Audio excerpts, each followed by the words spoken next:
Good afternoon and welcome to this edition of DMS 3000 News. It is episode 104 on this Tuesday, January 16th, 2024. Hope you all had a fantastic Martin Luther King Jr.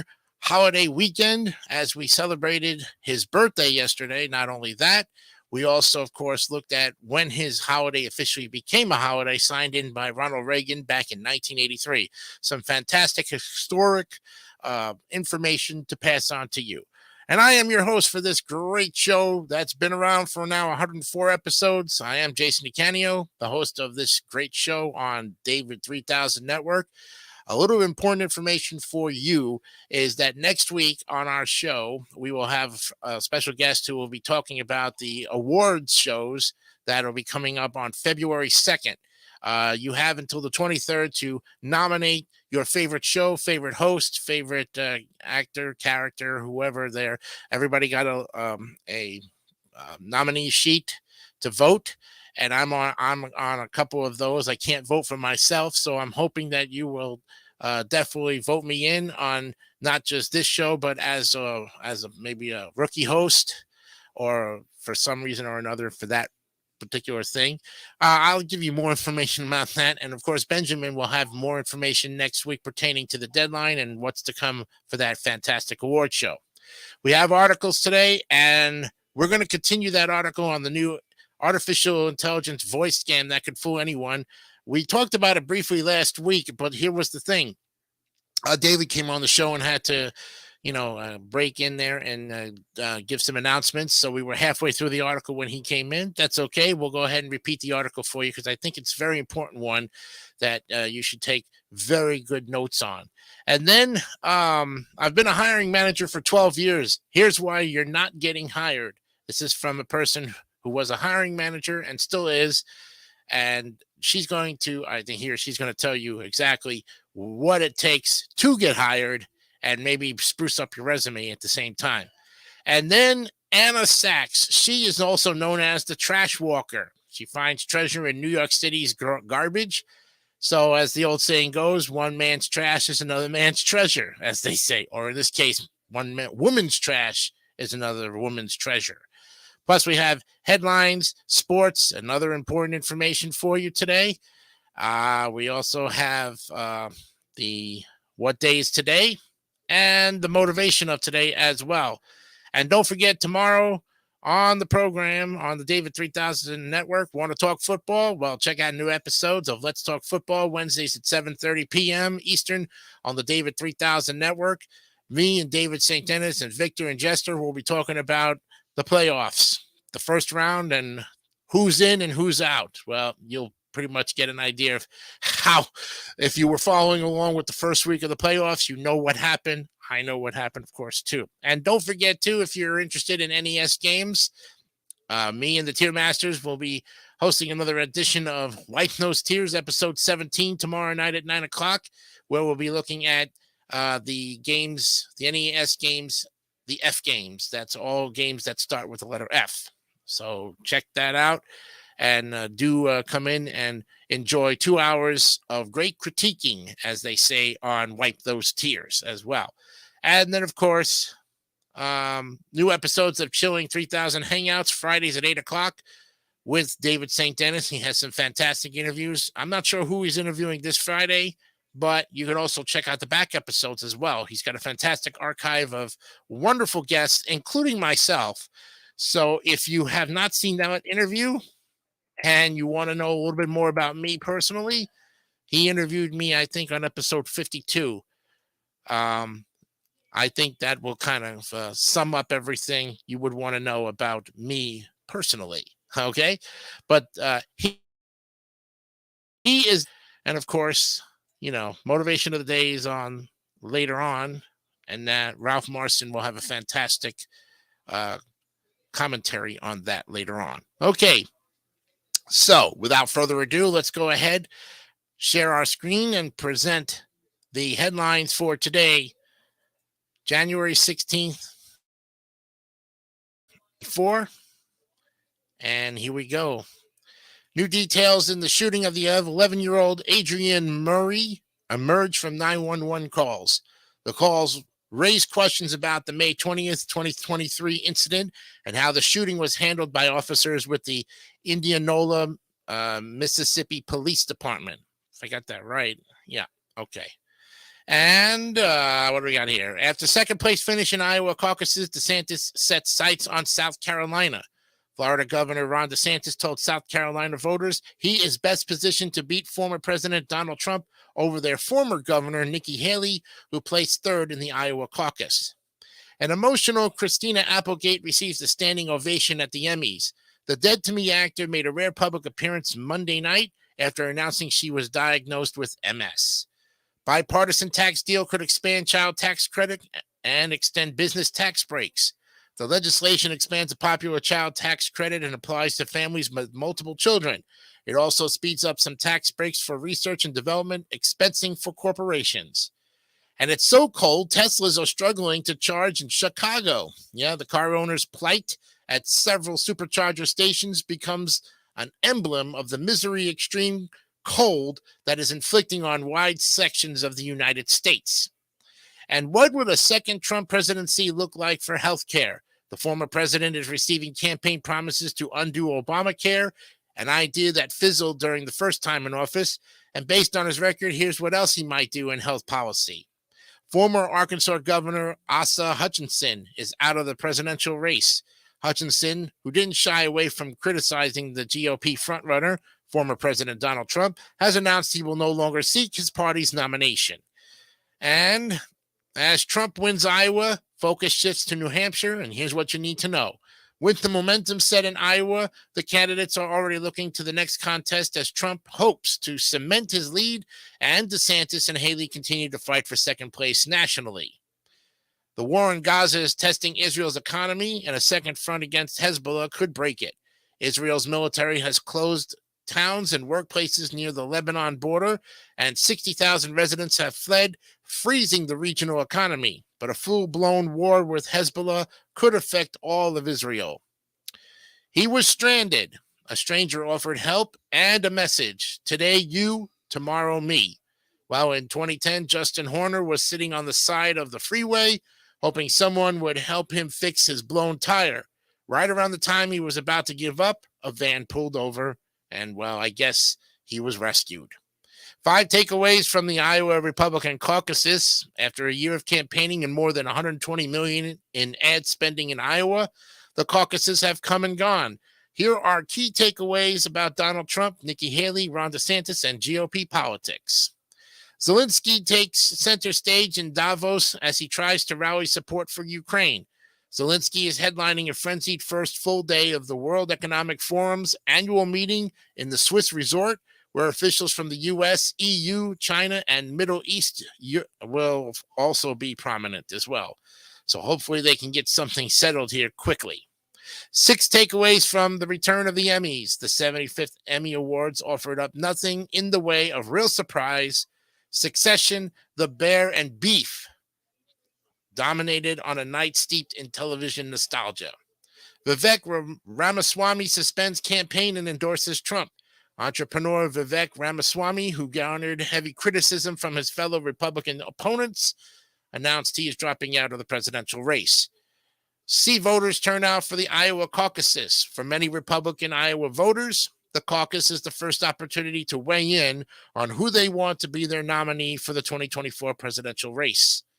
Ron DeSantis takes second place in Iowa Republican caucuses. The Florida governor went all in on Iowa and tried the traditional ground game that has paid off for past caucus winners, campaigning in all of Iowa's 99 counties.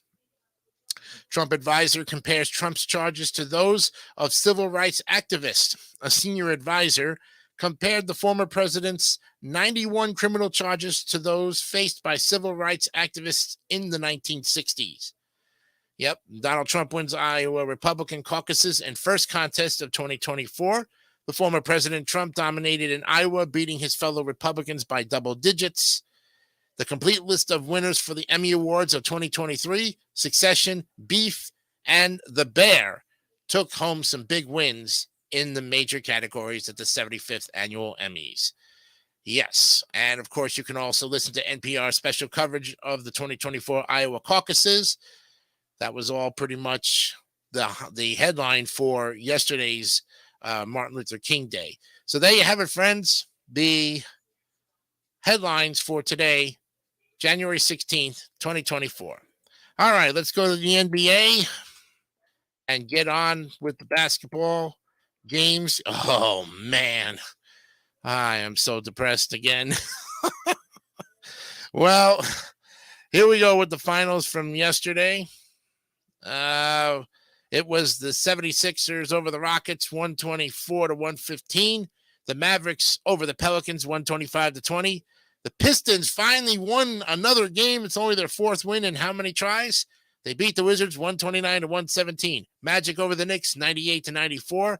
Hawks over the Spurs 109-99. The Grizzlies over the Warriors 116-107. Cavaliers over the Bulls 109-91. The Heat in OT beat the Nets 96-95, sending the Nets to their 23rd loss of the season.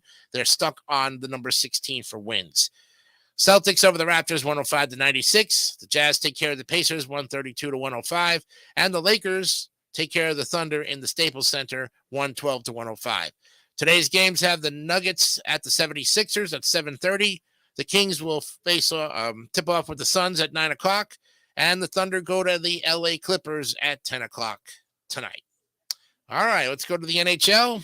Get you on your way here. We have some good hockey games. Let's see what was going on. These were finals yesterday, but the rest of those finals, let's see. Kings, Hurricanes, okay. Golden Knights beat the Predators 4-1.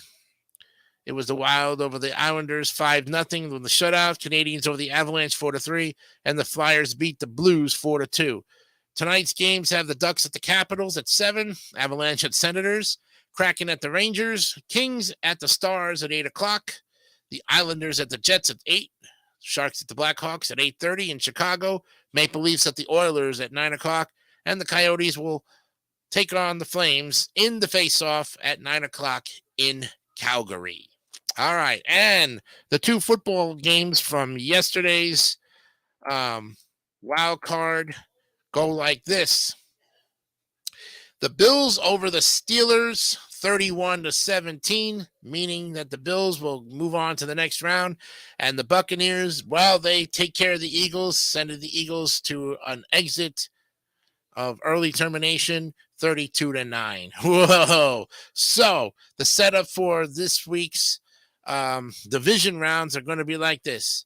The Texans will go to Baltimore to face the Ravens on Saturday at 4:30. The Packers will take on the 49ers at 8:15 that night, Saturday night. Sunday at 3 o'clock, the Buccaneers will go to Detroit to face the Lions.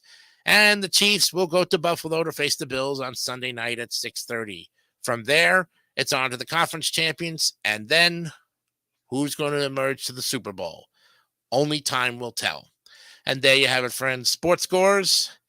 And there you have it. All right. Now, for the other important information before we go on break, I want to let you know that tomorrow night, like I said, we'll be having Wipe Those Tears at 9 o'clock. And, of course, Let's Talk Football. Please, if you're interested in knowing what we have to say about those football games from this past weekend, I think it's your opportunity to get it all full scope, as it's a free-for-all show, and I'm pretty much going to have to put up with a lot of, well, your Cowboys just didn't win last year, so what are you going to do now?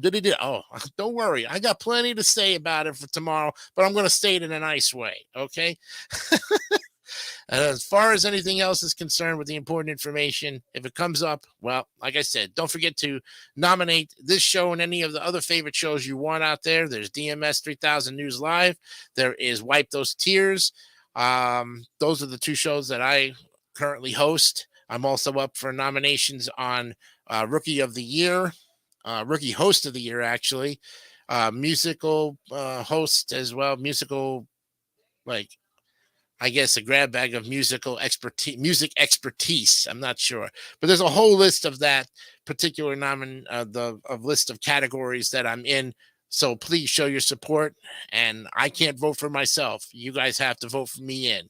So if you do that, I appreciate all that you have done so far if you have not yet voted. All right. When we come back, we will look at what day is today.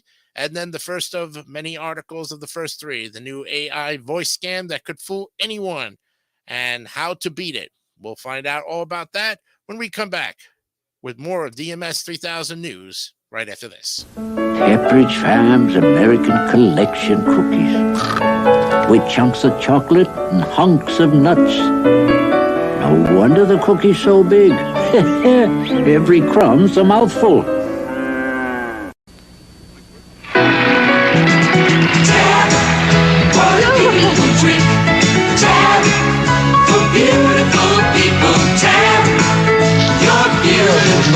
To me, 16 ounces has just 1 calorie. Tab, what a beautiful drink.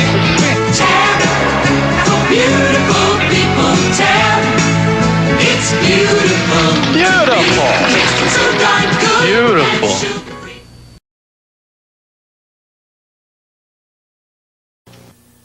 What just make your food fresh? At Taco Bell, and you feel your taste buds tingle. Taco Bell, what just make you a burrito or a tasty enchilada?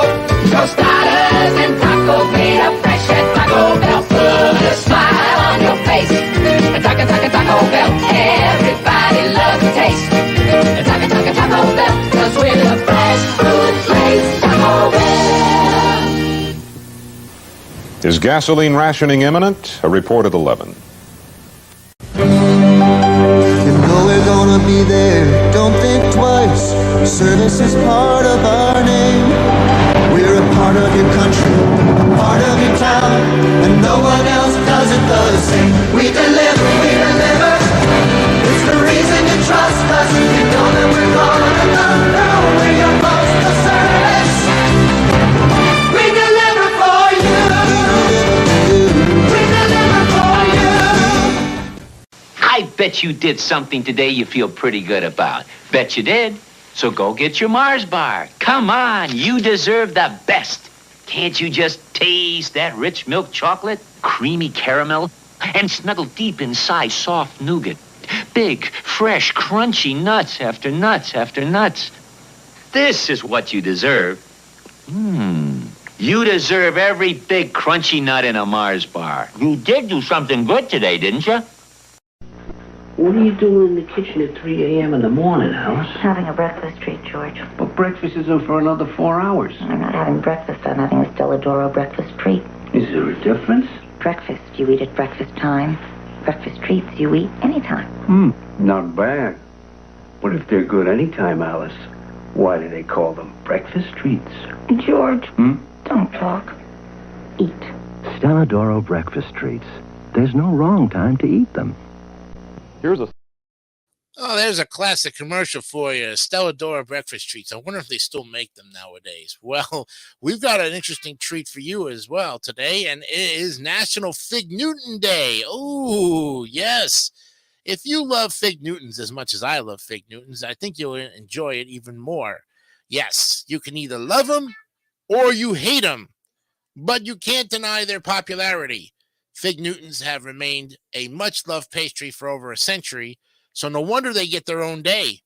January 16th is National Fig Newton Day, and we know you can't wait to enjoy a few in celebration. Fig Newtons came into existence when, in the late 19th century, physicians began to promote an increase in biscuits and fruit in one's diet as a remedy for digestive problems. Fig rolls became a popular food item as a result, and in 1891, Charles Rosser invented a machine to insert fig paste into dough. Well, after several business deals, the fig roll became a product of Nabisco, and the name was changed to Fig Newton. So go on and get figgy with it. 1889, the biscuits galore. William Moore brought 8 bakeries to establish the New York Biscuit Company. And then in 1890, there was even more biscuits. And by merging 40 bakeries, Adolphus Green started the American Biscuit Company. Go to 1898.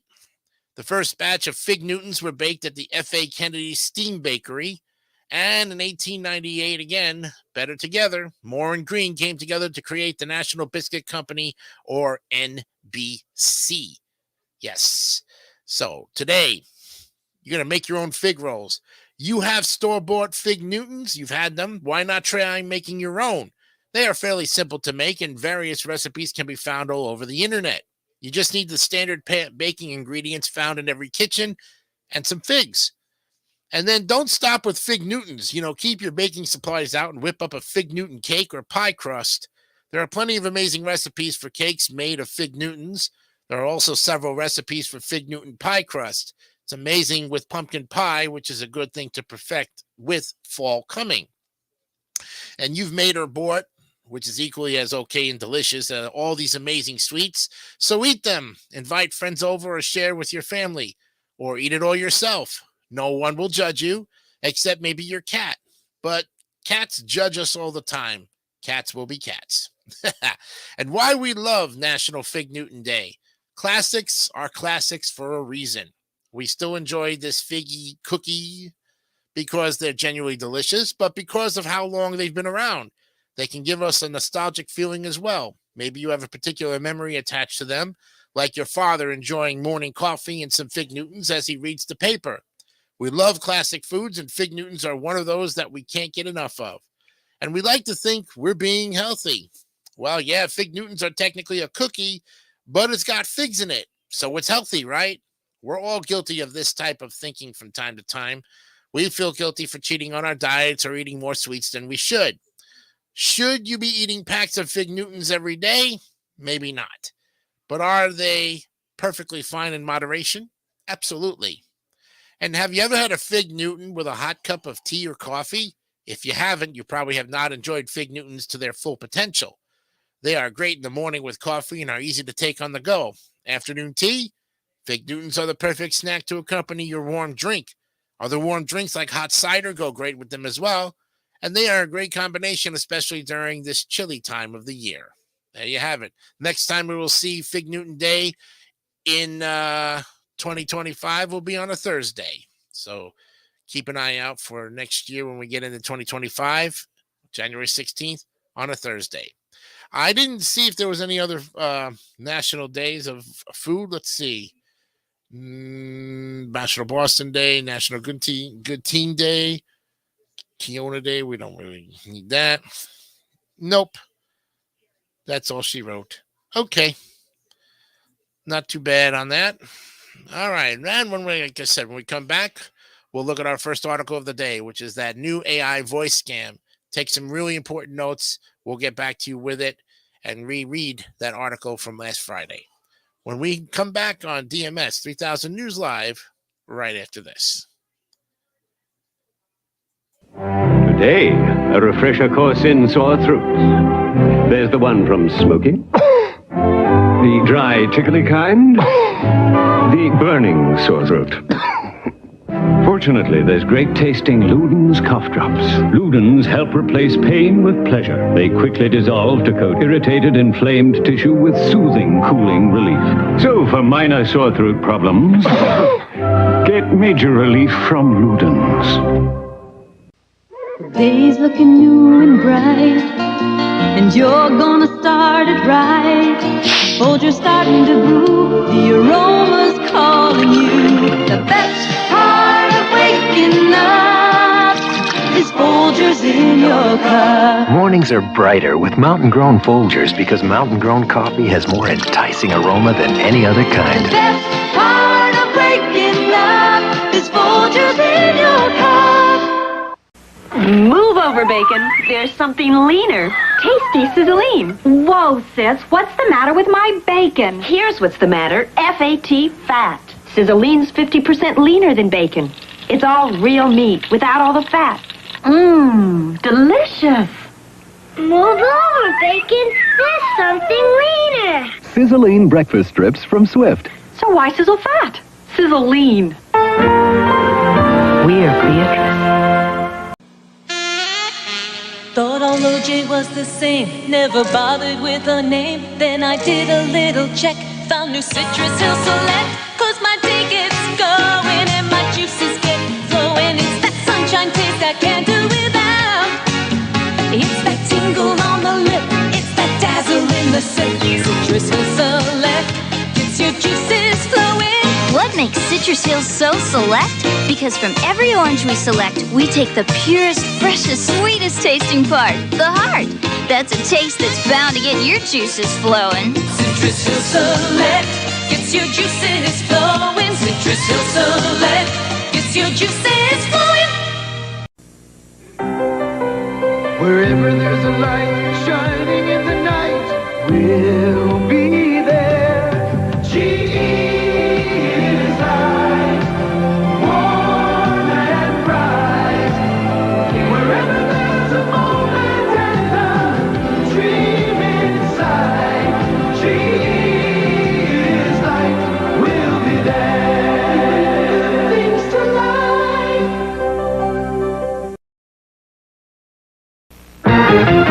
If you care about your body, come to the Stripes Foot Locker. Get it right for your body. If you exercise your body, come to the Stripes Foot Locker. Get it right for your body. And fit by the pros, the expert who knows the shoes that are best for people who are serious. Get it right for your body. Come to the Stripes Foot Locker. Come to the Stripes. Welcome back to DMS 3000 News. It's episode 104 on this Tuesday, January 16th, 2024. I hope you're having a fantastic third week of our first month of January here. And usually, like I said, January kind of tends to lag on a little bit. It's not lagging right now, but if it feels like it is lagging to you, speed it up a little bit. We'll get you there. All right. Let's go ahead and look at the news article that we aimed to give you on last Friday, but we had to interrupt that article with, of course, our CEO, David St. Dennis, as he had some very important information. So this article that we were looking at last Friday is called the AI voice scam, or the artificial voice scam that could fool anyone. Here's how you beat it, and here's how Brooke Nelson is going to tell you how you can look out for it as well. So picture this. You answer a phone call one day and hear a voice that sounds like your child, and they tell you that they have been kidnapped and need cash for a ransom right away. You scramble to help, and only to realize that the voice on the other end of the line isn't your child, but rather part of a sophisticated, terrifying, new artificial intelligence scam phone call. That's what happened to Arizona mother Jennifer DeStefano, who recently testified about her experience to the Senate, and unfortunately, her story is all too common. As artificial intelligence technology becomes cheaper and more accessible, criminals are frequently using it to impersonate the voices of our friends and loved ones to trick us into sending them money.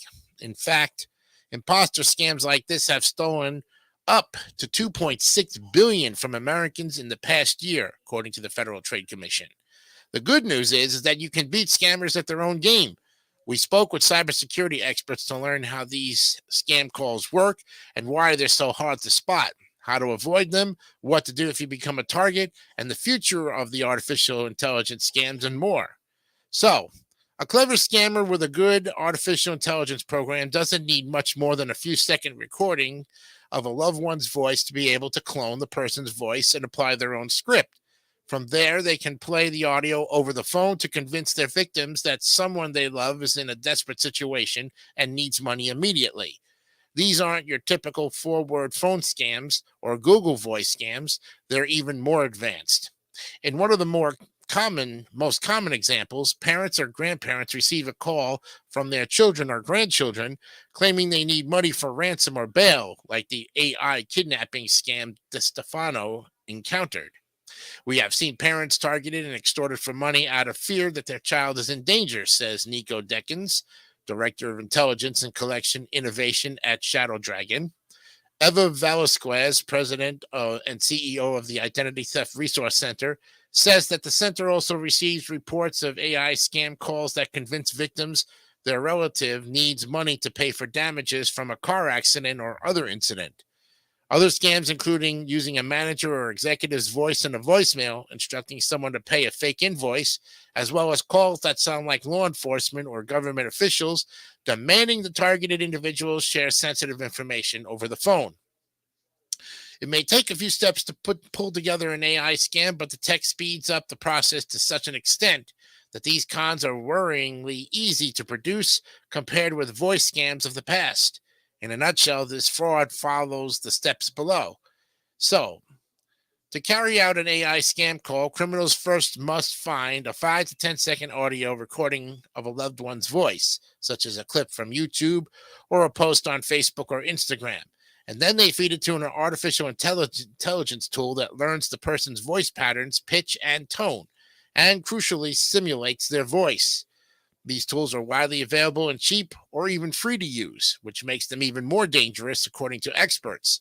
For example, generative AI models like ChatGPT or Microsoft's Val-E need to listen to only 3 seconds of an audio training clip of someone speaking to create a replica of their voice. And as you can imagine, this gives a new superpower to scammers, and they started to take advantage of that, says Alexander Madry, who's a researcher at MIT's Computer Science and Artificial Intelligence Laboratory. And once the AI software learns the person's voice, con artists can tell it to create an audio file of that cloned voice saying anything they want. Their next step is to call you and play the AI-generated clip, also called a deepfake. The calls might use a local area code to convince you to answer the phone, but don't be fooled. Remember, the bad guys are capable of spoofing their phone numbers.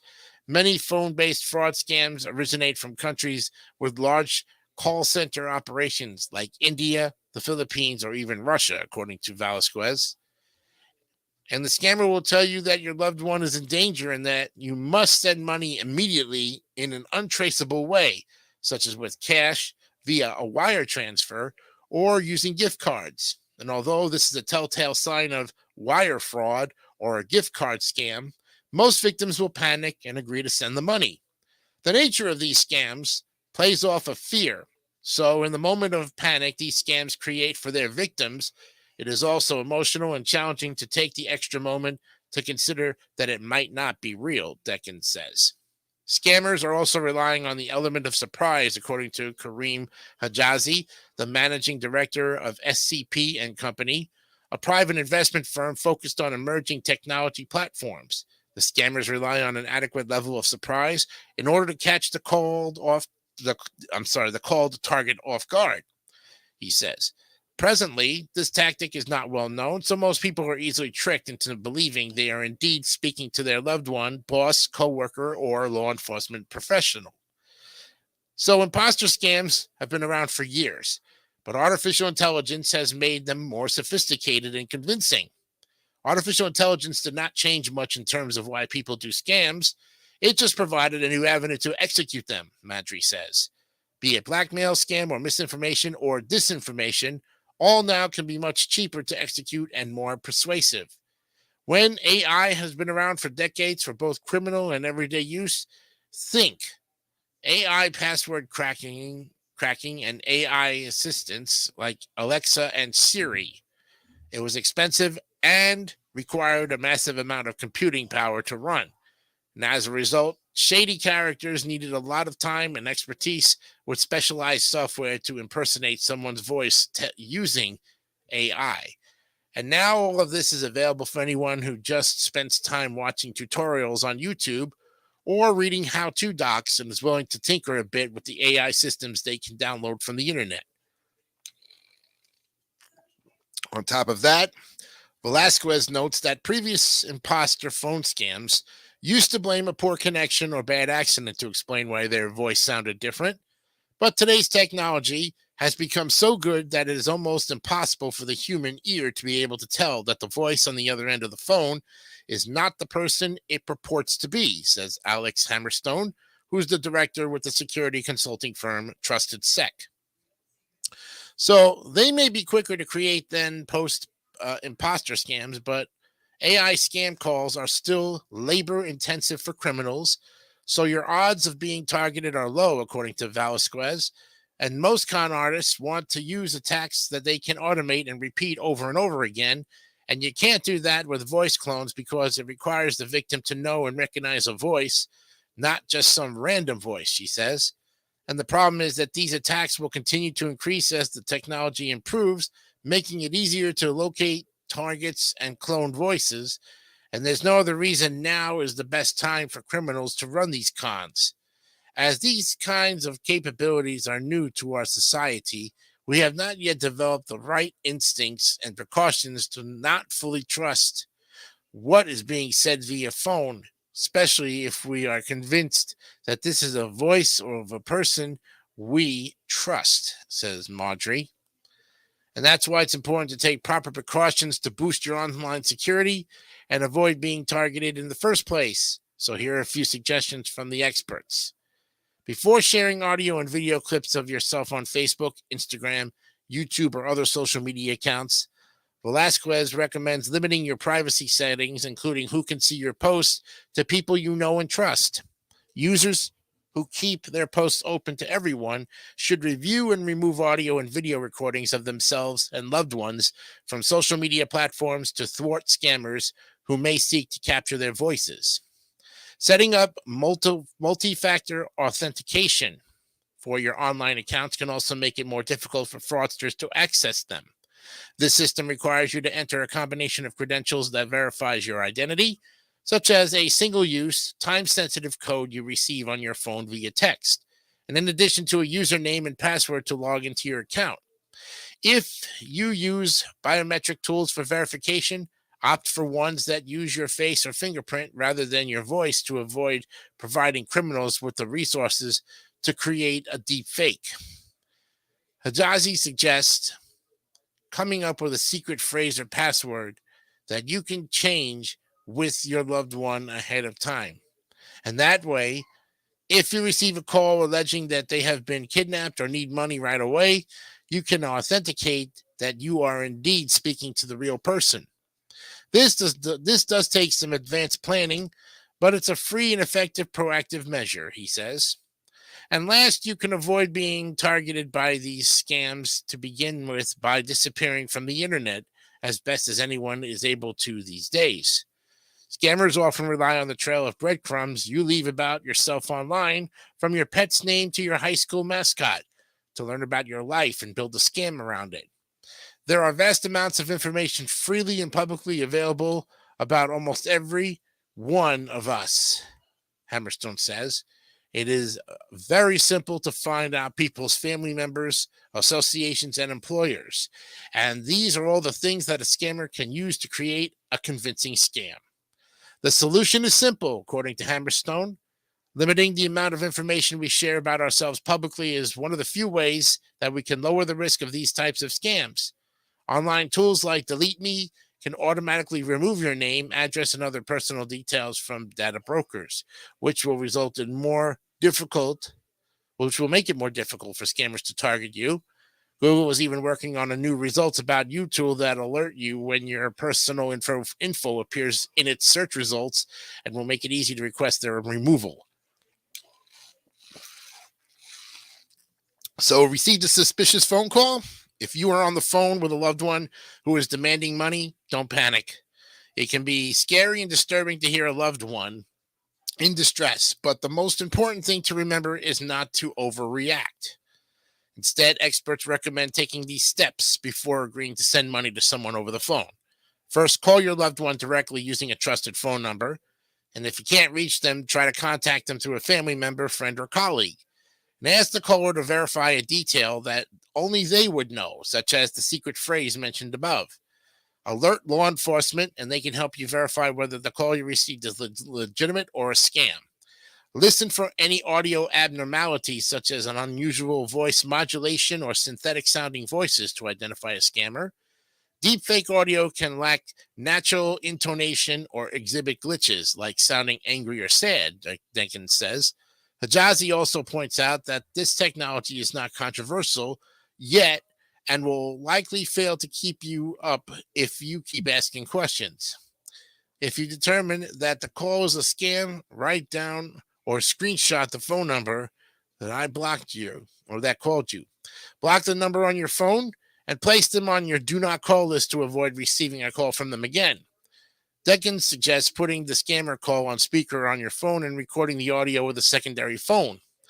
It is a good way to preserve evidence, he says. Report the call to your mobile phone carrier so the company can take appropriate action. And while AI scams are becoming more common, Today's technology isn't always a bad thing. These funny AI mistakes and future robots that use AI show the positive and silly side of these tools. And here are your experts and the sources. And, of course, Brooke Nelson, who is a tech and consumer products writer covering the latest in digital trends, product reviews, security, and privacy, and other news and features for ReadersDigest.com. Very good article, Brooke. Thank you very much. There you have it. The AI voice scam and how to avoid it. Next up, when we come back from the break, they've been a hiring manager for 12 years. Here's why you're not getting hired. And then later on, we'll look at Anna Sachs, the trash walker who finds treasures in New York City's garbage. Those articles and, of course, motivation of the day when we come back right after this. I think everybody wants to lose weight quickly and easily. You have to have that one-on-one support, and also the group support in the lifestyle classes are very important. They help people by saying, I know exactly how you feel because I've been in that situation before. When we feel we've been really successful is when clients tell us, I don't remember eating any other way. Now you can. Lose all the weight you want for only $185 service fee. Call 1-800-76-JENNY.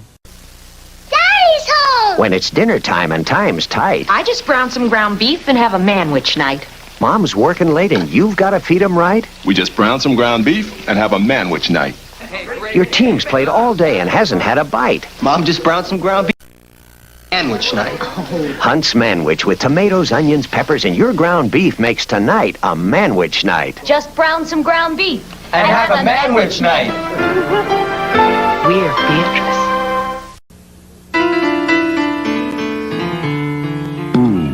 It's a beautiful morning. McDonald's menu sings your song. Come along. Biscuits rising, muffins hot, coffee perking in the pot. Serve it fresh across the land. You can take it by the hand. McDonald's, America's morning place. Such a beautiful morning. Milk does a body. Milky does a body good. Pass it on. What you mean? To keep you cool and keep you lean. Makes you big, makes you strong. Picks you up all day long. It does. It's all there. Good for teeth and bones and hair. Milky does a body good. Pass it on. Milky does. Milky does a body good. Milky does a body good. Pass it on. Mrs. Butterworth? Yes? How come you taste so good? Well, my syrup is very thick and rich. Thick and rich? Just watch. See how the leading syrup just runs over this stack? While Mrs. Butterworth's takes her own sweet time. Now, my syrup's got to be thick to pour this slowly. Truth is, Mrs. Butterworth's is twice as thick as the other syrup. Thick and rich and... Mrs. Butterworth, I love you. Oh... And now let's return to Fay Ray, Bruce Cabot, Robert Armstrong, and King Kong.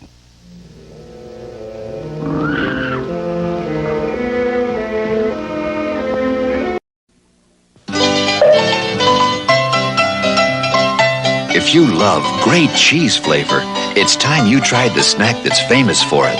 Nacho cheese flavored Doritos brand tortilla chips.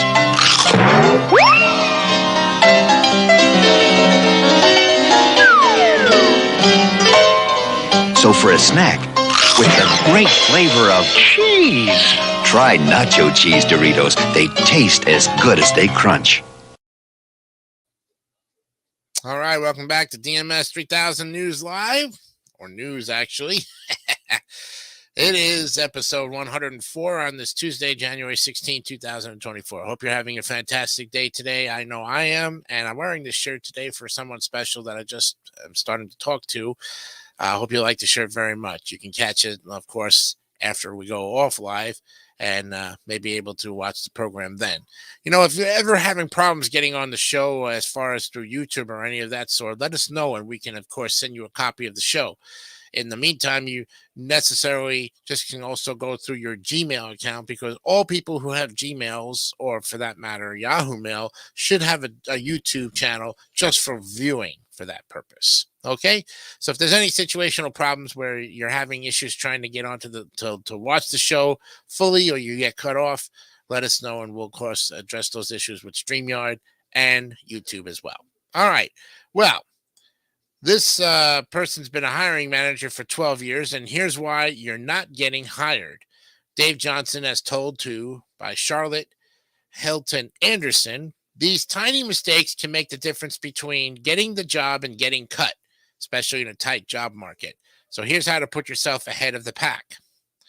So during my 12 years as a hiring manager, I've seen just about every mistake job applicants can make. I'm talking everything from candidates overselling their skills to having emotional outbursts during an interview, trying to use someone else's resume. Yes, really. But most times, it's the subtle mistakes that trip people up. And that's often about how you present yourself on your resume or in a first meeting, as well as how you handle tricky interview questions. So here are some interviewer red flags, which are your sign to run as fast as possible. This is true of tech jobs, service jobs, and everything in between. If you're reading this, you're probably wondering, why am I not getting hired? Well, I have a few ideas and know how to fix them. While most of these mistakes aren't deal breakers in and among of themselves, except lying, which is almost always a game ender, they can make the difference between getting an interview and getting cut, especially in a tight job market. Some of them are also bad work habits that you should stop doing in your current job too. Whether you're looking for a better job or you want to change careers, here's what you need to know to stand out in the right way. So, this is the most common mistake I see in hiring Intel 101 when it comes to why you're not getting hired. Gone are the days when you could use a generic resume and send it out to multiple companies. But thanks to automated hiring software and recruiters looking for very specific skill sets, having a mismatch between your resume and the job description can be an automatic cut, even before a human being sets eyes on your resume. This means that unless you're using the right keywords in the right context, you might not even get a chance to interview. I've seen this happen to some great candidates. So, take a few minutes to customize your resume and cover letter before applying. Read the job description carefully, and then make sure you're listing the skills noted with the same industry words and titles noted. For instance, if they are looking for a software engineer, don't write software programmer, even if you think the jobs are essentially the same thing. Another issue I see a lot is not being specific in your accreditations or skills. Here's one example. When a job description says the company is looking for JavaScript programmers and people put Java on their resume, those are not the same. So, writing is a function of many jobs, and your cover letter shows how well you communicate through the written word. Emphasis on your. Thanks to ChatGPT and other artificial intelligence language programs, it's becoming a popular trend to have a bot write a top-notch cover letter. But this is disingenuous and may backfire. As a hiring manager, I want to see how you really write. Sometimes we can tell right away that you've used AI here. Chatbots are notoriously bland and reuse similar sentences, words, and structures. Some hiring managers will even copy and paste the text into ChatGPT and ask the AI if it wrote this cover letter, and it will tell you if it did. Or we might figure this out later. During the interview process, I may notice that your written communication skills and emails don't match the skill level in your cover letter. But even if we don't catch it, you're setting yourself up for failure. As a candidate, you wouldn't want to get hired for a job that you wouldn't be able to do well, right? So write a cover letter specific to that company and that job listing. Of course, you can use spelling and or grammar check, and you can definitely should, but use your own words and structure. If writing isn't your strong suit, it's fine to say that. And that's something we can discuss if it's not a major part of the job. I'd much rather know what skills you really have right from the beginning. And it should go without saying. But don't use another human to write your cover letter either. So the next one is, there was a funny example a few years ago of an employer asking for 6 years minimum experience of a software language that only been around for 3 years. Sometimes it seems like employers are looking for a unicorn employee that doesn't exist. It's understandable why you might want to fudge your experience or competency and then sort it out after you get the job. Don't do that. And you should never lie or make up items on your resume. Whether you're faking a degree or certification, or you made up a reference, we will likely catch it during our background check, and you'll automatically be disqualified.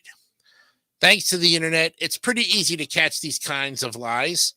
And if someone is exaggerating their competency, it becomes apparent fairly quickly in the interview process, especially if the interview involves any kind of tech screening. In fact, this is why most companies put the tech screening first, to weed out people without the necessary skill set.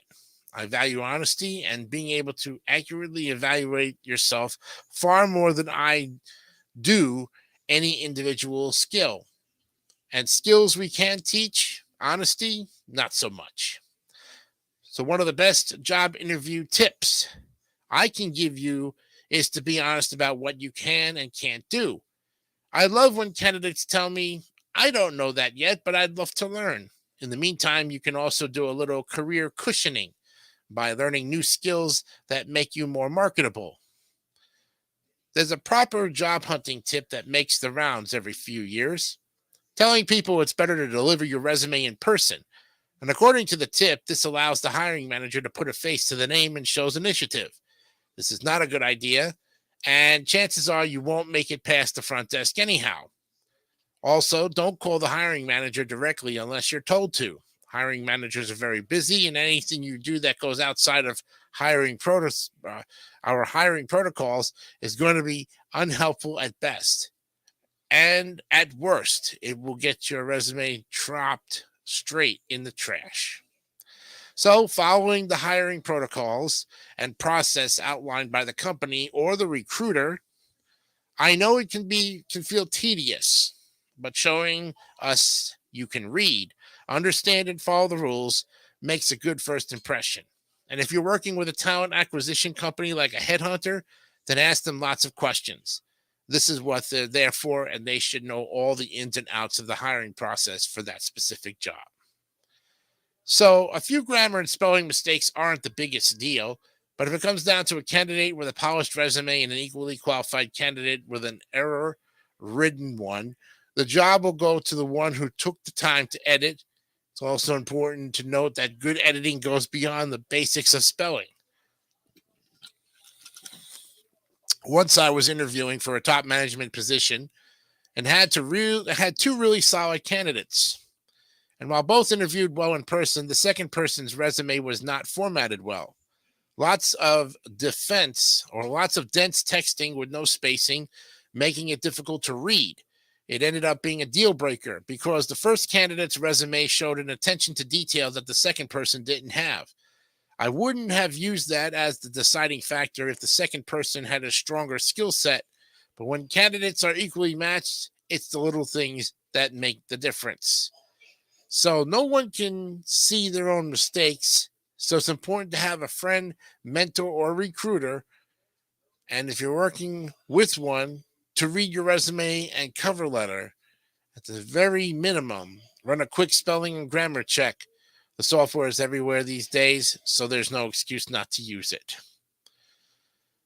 Zoom interviewing is a wonderful convenience for both parties, but it does open up a whole new realm of the possibilities to inadvertently shoot yourself in the foot. That might be forgetting you have a ridiculous filter turned on. Remember the lawyer who appeared as a cat in the court meeting? Or the setup isn't working correctly and we can't see or hear you well. Many people don't realize this, but Zoom picks up ambient noises and amplifies them. I've had plenty of interviews where the person is using the computer mic and all I can hear is the same fan noise coming from their computer or clicking from the keyboard or mouse. And another common mistake, people setting themselves up in front of a window, which essentially blacks out their face and makes it difficult to see their facial expressions. All these are incredibly distracting to the interview process. and trying to resolve them takes up precious interview time. Plus, if the job relies heavily on online communication, it may make you doubt your ability to use it completely. And always use a separate mic or headset. Don't rely on the one on your computer, and invest in one with good sound quality. And before the interview, do a test run with a friend on Zoom to check your setup, making sure the lighting, noise, and angles are all okay. This is one of the newer interviewing tips, and you shouldn't ignore it.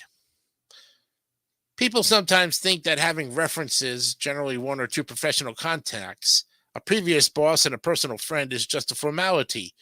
Having good references is important, though, as they give us important information about your personality, work ethic, values of history. We do absolutely call them as part of the pre-hunting or the pre-hiring background check. But if I call you a reference and they don't have anything nice to say about you, they don't remember or know you, or worse, they mention some of your shortcomings, this could definitely be the reason you're not getting hired. And talk to your references first and check that they feel good about recommending you. Is this someone who's going to speak highly of you and brag about you? Or do you know them well and know how they feel about you? And if so, list them. If not, find someone else. And one more important point, make sure all their contact information is accurate. And, well, you made it through all the hoops and you've got your face-to-face or Zoom-to-face interview scheduled. Hooray! Now it's normal to be nervous, but don't let anxiety completely derail you. Yes, you want to hear your answers to our questions, but even more, we're looking for whether you're a good fit for the culture of the job. That will depend a lot on your personality. This problem can manifest itself in a few ways. Sometimes the candidate will tell a lot of jokes, using humor to diffuse their discomfort. But then they end up not answering my questions, and I'm not sure what to take seriously. On the opposite end of the spectrum, sometimes people come across as stiff and aloof because they're worried about making a mistake. While I do understand basic nerves, if I'm hiring for a position that involves working with customers, I want to see that you can push through the discomfort of speaking with strangers and still be personable. So take a deep breath and try to relax. Know that we want to get to know you, but the best version of yourself. Let your personality shine through, and if you make a mistake, just own it. I had one candidate who told me, I was so nervous I spilled coffee on my shirt on the way over, and now I look like a mess, which is a very human thing to do. So we ended up having a nice chat about how we've all been there and how the interview went great, even with that less than ideal shirt or that stuff. You should never show up for an interview without doing a little bit of research first. This means researching everything from the company to the specific position to the location of the interview. The ideal candidate will show up 10 minutes early and be prepared with basic knowledge about what the company is and what we do, a memory of the job description, and some questions for me. Not doing this makes you look green at best and lazy at worst. For instance, let's say I ask how you feel about international business travel, and you answer, oh, where are the international offices and what do you do there? That's not a good look. Another issue is at the end of the interview when I ask any questions for me and people can't think of any. You should come prepared with questions for me, whether it's about the responsibilities, the benefits, the time frame of when we're making a decision, or whatever else. Take 30 minutes to read up on the company and reread the job description. Scope out where the building is located so you don't get lost, and set alarms for when to leave so you're not late. Figuring out your parking, get your interview clothes pressed and laid out. Practice answering interview questions and come up with a list of 3 to 5 questions for me. If you're working with a headhunter, recruiter, or talent acquisition team, they'll be able to answer a lot of your questions and help you know exactly how to get prepared. The bottom line, preparation is the difference between a great interview and feeling flustered and frustrated. Don't know the answer to one of my questions? The temptation is strong to make something up and throw in some fancy sounding words that aren't very specific to make it appear that you know what you're talking about. As a hiring manager, I see right through this immediately. I've learned that the longer a candidate rambles about a topic, the less they likely understand it. Combine rambling with meaningless business speak words such as optimization, synergistic, core buy-in, empowerment, change focused, and the like, and it becomes clear that they're just trying to deflect from their knowledge gap. People who really know about their stuff should be able to explain it quickly and clearly. So practice answering questions in a succinct way. If you don't know something, be honest about that. Say something like, I've had experience with X that I'd love to tell you about, but I'm not as familiar with XYZ. However, it's something I'd be interested in. It's something I'd be interested in learning more about. And it's rare that candidates speak too little, although that can happen. It's far more common that candidates will ramble on excessively when answering questions in an interview. Whether it's due to nerves or trying to BS your way through an answer, talking too much makes a bad impression and can be very irritating to the hiring manager. This means we've gotten good at giving people cues to be more succinct. Pay attention to phrases like answer in 2 to 3 sentences. We have 10 minutes left together and I have a hard stop at noon. So answer every question you are asked, but be succinct and positive. And do not waste time complaining about your previous employer or other life circumstances. If you do find yourself rambling, don't stress about it, but do take a breath and think about exactly what you want to convey and then answer. Hiring managers know that it takes time to set up interviews and submit paperwork, complete screenings, and so forth. And we know you might not be able to respond to our email or voicemail immediately, especially if you're currently employed. But taking too much time to answer makes it look like you're not really interested in the job. So try to respond within 24 hours to any communication, even if you're just telling us, thank you for your message. I got it, and I'll be back in touch by XYZ date. If it's over a weekend, it's okay to take another day or two to respond during business hours. Negotiating an offer is an art, and most hiring managers expect one round of negotiations to pin down salary, benefits, time off, and responsibilities. Not negotiating at all isn't necessarily a mistake, but it also doesn't hurt you to try. However, you should know that negotiating too much gets old quickly and may end up in getting the offer withdrawn. Ideally, you receive the original offer and send one counter offer, and the company responds with their last offer. That's it. If a candidate tries to counter a second time, they will likely be declined, and the previous offer will be rescinded. So limit your counter offers to one and one only. There are very few circumstances where it is appropriate to negotiate beyond this, and you risk making yourself look difficult to work with. However, if you still feel like the offer isn't what you need, to be clear and specific about what you're asking for and why you need it. For instance, if parental leave is very important to you and it's not included in the original offer, ideally you mention it in your one counter offer. If they come back with an offer that still doesn't have it, you can respond and tell them what exactly you'd like, perhaps 6 weeks of paid leave after the birth of a child. And during the pre-interview process, the person arranging the interview will ask what salary you're looking for. At this point, we expect you to offer a range. During the interview, this will likely come up again, and the interviewer will either refer you to the range offered in the job description or ask you for your range. If we don't bring it up, it's totally appropriate for you to ask. I understand this moment can feel really awkward, but know that it's a normal part of the process and you should feel comfortable discussing money with us. However, once you set that expectation, you need to stick with it.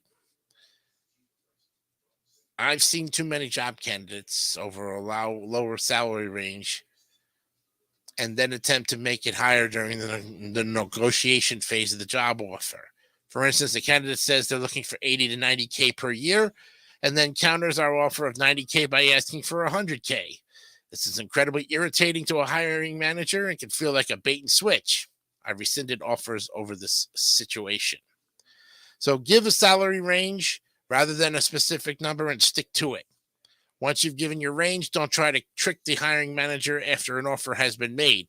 If you feel like you really do warrant a higher salary, bring that up early in the process and let the hiring manager know what extras you're bringing to the table and even what types of things you'd be willing to sacrifice for more money. Some candidates try to pit companies against each other by saying they have another offer from XYZ company. But if I can beat the offer, they'll come to my company. This tactic is very common, and it's okay to use a competitive offer as leveraging during negotiations. But that second offer needs to really exist.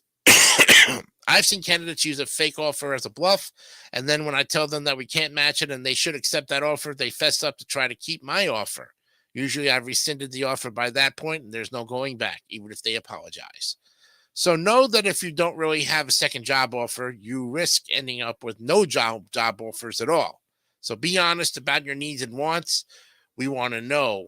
A big part of what hiring managers do is making sure the candidate is a good match for the company and the job. Playing games makes you look disingenuous. And there you have it. It goes on further, but we got to go and take a break. And when we come back, we'll be looking at the final article in our articles of today. The Trash Walker. Anna Sachs finds treasures in New York City's garbage. We'll be back with more DMS 3000 News right after this.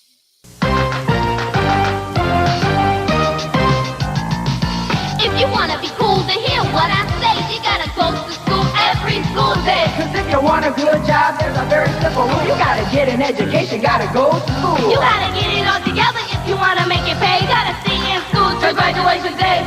So be cool, stay in school. Be cool, stay in school. If you want to be cool, stay in school. Every day kids like to keep it spark and crisp. Down. Come on, do the crisp sparkle motion. It's a sparkling toothpaste that calls in a commotion. Come on, do the crisp sparkle motion. You put it on your brush and move it all around. It's got a good taste, move it up and down. So come on and do the crisp sparkle motion with me. Look, Mom, my This is where they grow 7-Up, and from these, 7-Up gets its natural, light, refreshing taste. Crisp and clean and no caffeine. Never had it, never will. Now, you already know how much caffeine Pepsi and Coke have. But did you know that Mellow Yellow and Mountain Dew have even more caffeine? Now, just try growing something like that around here. Don't you feel good about it? 7-Up. Del Taco, you're hot stuff. Hot stuff. Del Taco makes 4 kinds of burritos. Hot stuff. A soft tortilla filled with lots of good things. Hot stuff. Tell us how you want it, hot or mild. Hot stuff. It's our California flavor, the freshest taste around. At Del Taco, the hottest place in town. Hot stuff. Del Tacos, your burritos are hot stuff. Una lezione sul formaggio italiano dalla Forsini. In Italia il formaggio romano è robusto, ma il formaggio parmigiano è delicato. Il parmigiano è per l'insalata, le fettuccine Alfredo, è delicato, ma il romano è per ravioli, minestrone, spaghetti marinara, è robusto. Capisce? Parmigiano è delicato, romano è robusto, e Forsì è perfetto. Breadcrumbs. If you think they're all alike, you should taste breadcrumbs with imported Italian Romano cheese. You'll find this delicious Pecorino Romano flavor in 4C ready-flavored breadcrumbs, along with parsley, onion, nutmeg, garlic, coriander, sage, and of course, breadcrumbs. If you think breadcrumbs are just breadcrumbs, taste 4C and taste the difference imported Italian Romano cheese makes. 4C, they're not just breadcrumbs. Una lezione. parmigiano è delicato, romano è robusto e Forsì è perfetto. You know, if you're on a low-fat, low-cholesterol diet and you start eating Quaker oatmeal every day, it could help bring your cholesterol down. And they got numbers to show you that. Now, I'm going to tell you about something they can't measure with numbers, okay? I just plain feel better every day. As a matter of fact, most of the time, I feel terrific. And to me, that's worth more than all the numbers they got. Quaker oatmeal. It's the right thing to do. All right, we're back and hope that you are enjoying the show today. I know I am. Learning a lot about some interesting things to get yourself hired. We're running a little short on time, so if we have to cut this article short, we will do that. In fact, I think what we'll do is we'll pick up this article on tomorrow's show. The trash walker, Anna Sachs, finds treasure in New York City's garbage. It's a good one, but it's a very lengthy article. Not all the articles are long like this. Some are short. And that just depends on the free flow of the information. So, with that in mind, I went ahead and bookmarked this article for tomorrow's show, and we'll have it for you as the first article of the day on episode number 105. Okay? But right now, let's go to the Daily Motivator, get ourselves going here, and get out as we possibly can. We always like to get out early sometimes because, you know, we've had our days off. I know I going back and have to do some relaxation things. And also, too, for that matter. Okay. Ralph Marston, of course, is our daily motivator, and he's got a fantastic commentary on this one for today. See if I can get this. Yes, Tuesday, January 16th, 2024. The topic is do what you envision. Dream and then do. Envision and work toward your vision. You have an idea of what would add value to life. Begin with that idea and then build upon it. On its own, an idea is nice to contemplate, but without action, it's not much else. So go ahead, contemplate, and if the idea has merit, move forward with bringing it to life. Allow inspiration to flow from your vision into the rest of you and into the world. Let that inspiration empower real, focused, effective action. Invest time and effort in what you envision. Use the experience and wisdom you gain to refine your vision and to make it resonate well with reality. And finally, to fully implement that vision in the real world. Look lovingly and respectfully at life and envision new goodness that can be. Then utilize your skills, your time, your available resources to make it happen. Fantastic. Ralph Marston did it again. And the Daily Motivator, once again, gives you that fantastic way of going on the rest of your day and into your evening as well. Like I said, next week on the program, next Tuesday, 1 week from tonight, or this afternoon, we'll have our friend Benjamin on, who's going to be talking about the David 3000 End of the Year Awards, a ceremony that will be taking place on this February 2nd. It's on a Friday. You have 1 week more left, the 23rd, next week, to vote for your favorite shows, your favorite hosts and hostesses, and, of course, your favorite episodes as well of various shows that are up for nominations this year, including this show right here, and, of course, Wipe Those Tears and other shows that I have been on. I am still a rookie as far as I'm concerned. This is my second full year of being with the David 3000 Network, and I look forward to many more years as well. So go ahead and vote for me or vote for the show itself and really show your support, which I know there are a lot of people out there that show tremendous support on the channel, but individual-wise, to receive an award of that would be a great magnitude for our first 104 episodes.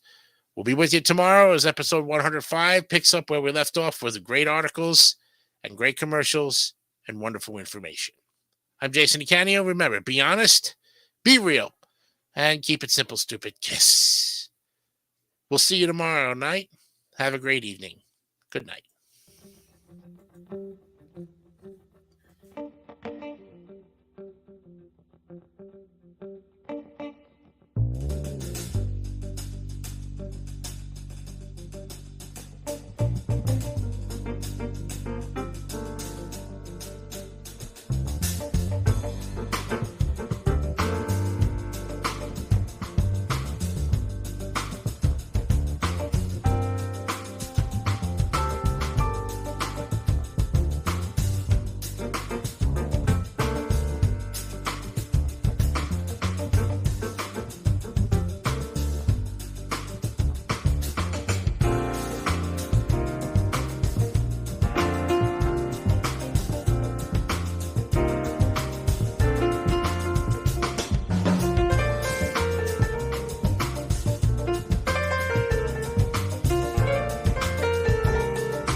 Don't forget to subscribe to the Gary Dawson Network for more great content like this one.